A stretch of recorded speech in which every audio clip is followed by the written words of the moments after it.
Have you ever wondered what could happen if you never listened to your parents? Let me tell you a story about a boy named Max, who was just about the naughtiest kid in his village. Max never listened to his parents. If his mother told him to finish his homework, he would sneak outside to play. If his father asked him to help with chores, Max would pretend not to hear. He ignored every rule and laughed at every warning. One evening, as the sun set and the shadows grew long, Max's parents warned him not to wander into the forest. They said, "Max, there's danger in those woods. Please, stay close to home." But Max just rolled his eyes. Danger? He didn't believe in such things. That night, curiosity got the better of him.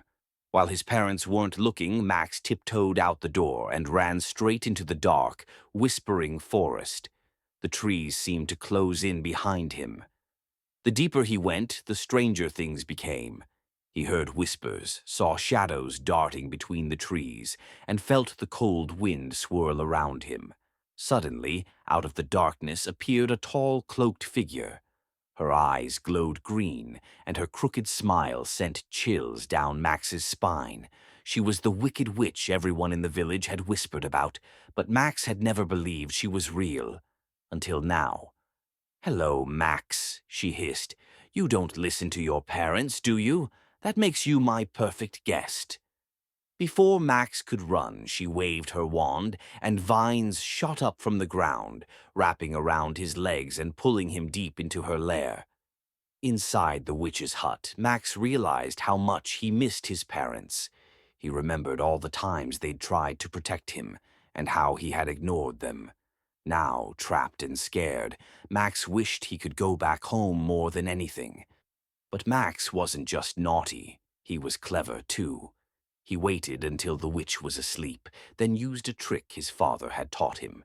He tied together pieces of string he found in the hut, making a rope. Quietly, he climbed out the window and ran as fast as he could through the forest, following the sound of his mother's voice in his memory. When he finally burst out of the woods, his parents were waiting, worried sick. Max ran into their arms and promised to always listen to them from then on. And so Max learned the hard way that parents set rules for a reason, not to spoil our fun, but to keep us safe. The next time your parents give you advice, remember Max's story and think twice before ignoring their words. Sometimes listening could save you from a whole lot of trouble.